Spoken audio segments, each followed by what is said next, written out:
అందరికీ నమస్కారం. Welcome to Bharati TV.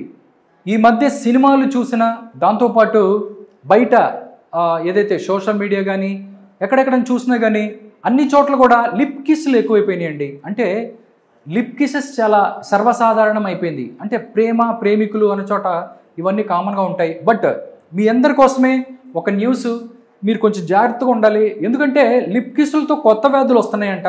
అలాగైతే మరి రొమాన్స్ ఎలాగయ్యా అని చెప్పి అంటున్నారా?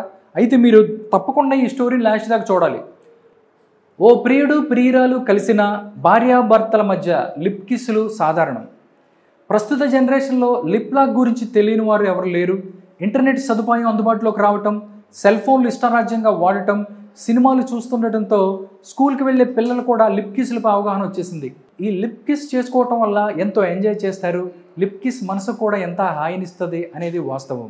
ఒత్తిళ్ళు ఆందోళనలు తొలగిపోయి ఆ వెంటనే రిలాక్స్ మూడ్లోకి మారిపోవటం సాధారణం. ఎన్ని టెన్షన్లున్నా భాగస్వామిని ఒక్కసారి ముద్దు పెట్టుకుంటే ఇవన్నీ తొలగిపోతాయి. అయితే ఈ లిప్ కిస్తో ఎంతో మేలు ఉందో అంతకంటే రెట్టింపు స్థాయిలో దుష్పరిణామాలు కూడా ఉన్నాయంట. ఈ ముద్దు వల్ల లాభాలతో పాటే నష్టాలు కూడా ఉన్నాయని చెప్పి వైద్య నిపుణులు చెప్తున్నారు. అదేంటో ఒకసారి చూద్దాం. ముద్దుతోనే వ్యాధులు వస్తాయా అని అనుకుంటున్నారా? వైద్యులే చెప్తున్నారంటే నమ్మాల్సిందే కదా. ముద్దు వల్ల కలిగే నష్టాలేంటో ఒకసారి తెలుసుకుందాం. లిప్ కిస్ పెట్టుకోవటం వల్ల నోటిలోని లాలాజలం ద్వారా అది వేరే వాళ్ళకి సంక్రమిస్తుంది. దానివల్ల ఒకరి రోగాలు మరొకరికి సోకే ప్రమాదం లేకపోలేదని చెప్పి వైద్యులు సూచిస్తున్నారు. దీనినే మోనోన్యూక్లియోసిస్ లేదా ముద్దు వ్యాధి అని చెప్పి పిలుస్తున్నారు అన్నట్లు తెలుస్తోంది. అయితే ఇది కూడా ఒక వైరస్ ఇన్ఫెక్షన్ అని చెప్పి వైద్యులు చెప్తున్నారు. వైరస్ ఎలా అయితే ఒకరి నుంచి మరొకరికి వ్యాపిస్తుందో దీని పరిస్థితి కూడా అదే అని సూచిస్తున్నారు. ఈ వ్యాధి లక్షణాలు కూడా వెలుగులోకి వచ్చాయని చెప్పారు.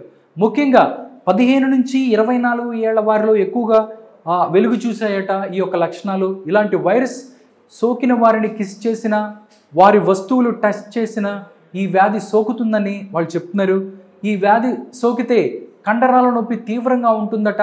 కీళ్ల నొప్పులు, కండరాల నొప్పులు, తలనొప్పి, గొంతు నొప్పి, జ్వరం వంటి లక్షణాలు ఎక్కువగా కనిపిస్తాయని వైద్యులు అంటున్నారు.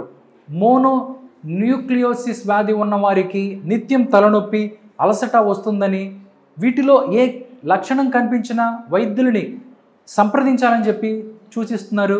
ఈ వ్యాధి సోకిన వారిలో కొందరికి వెంటనే లక్షణాలు కనిపిస్తే మరికొందరికి మాత్రం నెల వరకు బయటపడతాయని చెప్పారు. వైరస్ల వల్ల అనారోగ్యం పాలవటం సాధారణం. అయితే డాక్టర్లు సూచించిన పై లక్షణాల్లో ఏది కనిపించినా వెంటనే వైద్యుల్ని సంప్రదించడం మేలు. అంతేకాదు ఇలాంటి వ్యాధులకు దూరంగా ఉండాలంటే అలాంటి ముద్దులకు దూరంగా ఉండటమే మంచిది అని చెప్తున్నారు.